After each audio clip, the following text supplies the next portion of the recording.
देखिए शंकराचार्य जी और जितने भी हमारे साधु संत हैं ये हमारी शोभा हैं।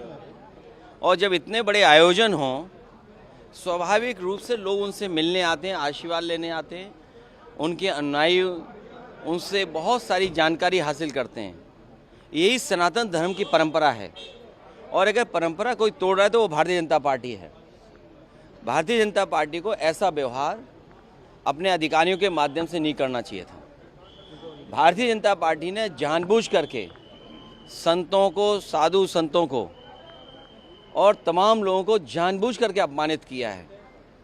जो संविधान, जो कानून, जो देश का हमारी पहचान है, जो भाईचारा है, जो हमारी संस्कृति है, जिसको सम्मान दिलाने का काम होना चाहिए, वो भारतीय जनता पार्टी नहीं कर रही। सर, संभल के वो सीजेएम जिन्होंने थोड़े दिन पहले वहाँ के पुलिस के ऊपर फायर करने की बात की थी, कल उनका ट्रांसफर हो गया। मुझे उम्मीद है उसमें सुप्रीम कोर्ट, हाई कोर्ट अपने आप स्वयं संज्ञान लेगा।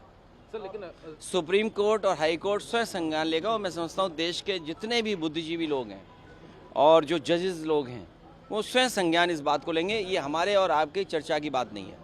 सर लेकिन शंकराचार्य जी का जो मामला था, अभी माता प्रसाद पांडे जी भी पहुंचे हुए, लेकिन अब उनको कभी नोटिस दिया जा रहा है, कभी शंकराचार्य टाइटल पे सवाल अब खड़े हो रहे हैं। देखिए तमाम ये उन्हें इनवाइट भी किया गया। देखिए ये बहुत सिंपल तरीका है बीजेपी का।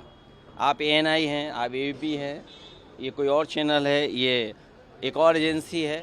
अगर आप भारतीय जनता पार्टी के हिसाब से काम नहीं करोगे तो आपको भी नोटिस मिलेगा, आपके पास ED आएगी, आपके पास CBI आएगी। तो ये बहुत सिंपल फार्मूला है, ये कोई नई चीज़ नहीं है। और फिर किसको अधिकार है? अरे अधिकारियों को अधिकार है कि एक शंकराचार्य जी से पूछें। ये तो सनातन धर्म का सबसे बड़ा अपमान है। एक अधिकारी अगर पूछेगा शंकराचार्य जी के बारे में आपका सर्टिफिकेट परिचय क्या है, तो इससे बड़ा सनातन धर्म का, इससे बड़ा हमारे साधु संतों का, इससे बड़ा हमारी संस्कृति का, इससे बड़ा हमारे माघ मेला का, इससे बड़ा हमारे हिंदुस्तान का कोई अपमान नहीं हो सकता जो भारतीय जनता पार्टी अपने चापलूस अधिकारियों से करवा रहे हैं। क्या 27 की लिहाज से किसी और गठबंधन पर भी विचार चल रहा है? क्योंकि कल अभी पहले शंकराचार्य जी का सम्मान कराइए और माँ गंगा को साफ कराइए, माँ यमुना को साफ कराइए, माँ गोमती को साफ कराइए। पहले ये नदियाँ साफ होंगी तब जाकर के हमारी संस्कृति बचेगी। अगर आप सत्ता में आते हैं तो पूरे मामले की जांच करवाएंगे सर? नहीं, हम किसी की जांच नहीं करेंगे। हम लोग जनता की सेवा करेंगे और शंकराचार्य और साधु संतों से हम लोग आशीर्वाद लेकर के जनता की सेवा करेंगे।